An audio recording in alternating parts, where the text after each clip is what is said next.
new Ghostbusters movie is pretty good. Hello. Hey, how's it going, Jay? Yeah, I'm still thinking about a costume for the party.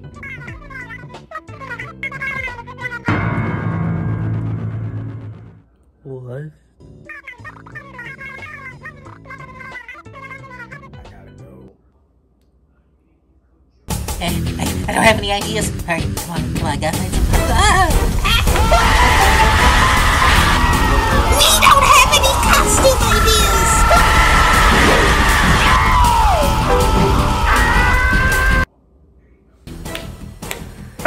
Yep, that's me. You're probably wondering how I got into this situation. It all started because I didn't plan ahead for what I should be for Halloween. What an idiot. I know many of you at home have also had the same problem, and that's why I'm gonna help you. You need a new costume idea but don't have much time? Well, don't you worry about it, cause I got the solution for you. I've gathered a bunch of my clothes, so today we're gonna mix and match them to make a bunch of costumes that you can wear for Halloween, starting with a classic pair of overalls. Because the first few costumes we're gonna be talking about is everyone's favorite plumber brothers, the Super Mario Brothers. Needless to say, my fans have probably become pretty familiar with DaMario, especially with my newest episode of Behind the Sketches out now. But for a brief summary, I dressed as Mario when I was about 10 years ago, and my mom made the nickname DaMario, and it made history ever since. Trust me, there's a lot more lore when it comes to that story, so I recommend checking out Behind the Sketches episode 3. But I want to move on to the story that I haven't told you guys about yet. That is the story of Luigi. Let's go! DaMario is a better name than Luigi, but anyways, let's talk about Luigi. 2 years ago, I was Luigi for Halloween, and as you can tell, I look amazing. Thank you very much. But that skit was more than just a little bit of comedy, because I too have indeed ordered a costume at the very last minute. I already had a bunch of green shirts I could have worn, but I needed the accessories, you know, the hat, gloves, mustache, and some overalls. Unfortunately, when I bought the overalls from Amazon, they arrived at the very last minute, because I had a costume party where I was going to be dressed as Luigi, and the overalls didn't arrive till literally the very last 30 minutes before the party started, and I had to leave. So I was like, man, you could not have cut it any sooner, huh, Amazon driver? No offense. Really, it was my fault for waiting till the last minute.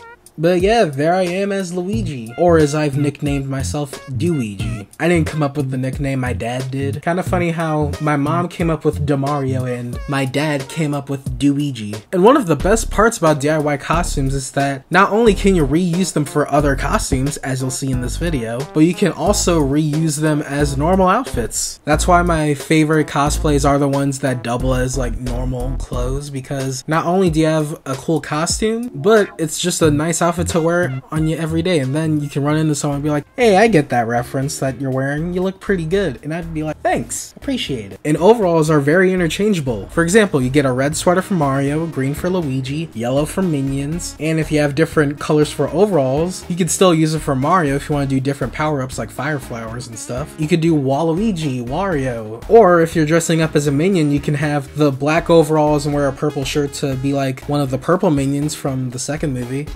I gotta say, I could totally pull this off. All I need is some purple hairspray. And something else that I mentioned in my Behind the Sketches episode about DaMario, when I was 8, I wore the usual Halloween costume where it's just a onesie. And looking back on it just made me realize how weird normal Halloween costumes look, because it's just flat colored fabric half the time, and it just looks really weird to me because it's just overalls and a shirt, yet it just looks really fake. I can't really explain it very well when it comes to these types of Halloween costumes. But these types of costumes are basically only meant to wear once, and then you forget about them, and then 50 years later you stumble upon them. I was like, oh yeah, I remember this. Although with Minions, it's even weirder because of how Minions look. Because Minions are basically built like pills with tiny arms and legs. Do Minions have bones? Ah! So you have some that are just wearing something similar to the Mario costumes, but then you also have these inflatable Minion costumes, which, okay, these actually aren't that bad. They're pretty charming to me, although it makes the legs look super long because it's a person wearing them. But then there's this thing. This doesn't even look like a Minion. This looks like a Go-Gurt tube. And if you don't have overalls for this costume, a pair of suspenders should do just as good. After all, the whole point of DIY is working with what you got. And I think one of the greatest examples of working with what you got has to be be my Dr. Eggman costume. Wait, you're telling me you made this costume by yourself? No, that one I bought off Amazon, but this one I made on my own.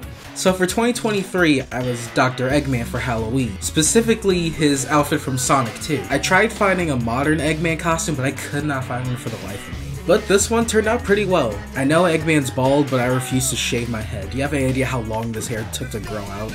Also, I couldn't find a bald cap in my skin color. It was Spirit Day at my school, and I got the great idea to dress up as Sonic and Eggman with my friend Nick.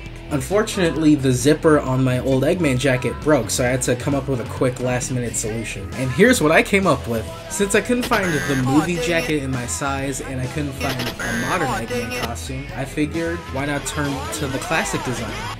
And because I had dressed as Eggman last year, I basically had everything I needed, all except for one thing. All I had to do to make the costume was get my red hoodie, some black sweatpants, tuck the red hoodie into my pants, pull the pants up, get my Mario gloves because I just reused those for any character that needs white gloves. And the best part is that the only thing I needed to buy was the golden cape, which I had to fold in kind of a really specific way to make it look like the classic Eggman collar, slap that mustache on, and boom, instant Robotnik. Again, I still couldn't find a bald cap, but you know what? I don't think I really needed it. Funny thing about the Sonic 2 Eggman costume is that a few people didn't realize that I was Eggman, although it was also because I didn't put on the mustache yet. I don't have like eyelash glue to like put the mustache on, so what I did is that I just grabbed a bunch of scotch tape and just taped it onto my face. Again, you gotta work with what you got. Part of me also got the inspiration to do the classic Robotnik cosplay from a cosplayer known as Jack Botnik. He has his own classic Robotnik costume, which is very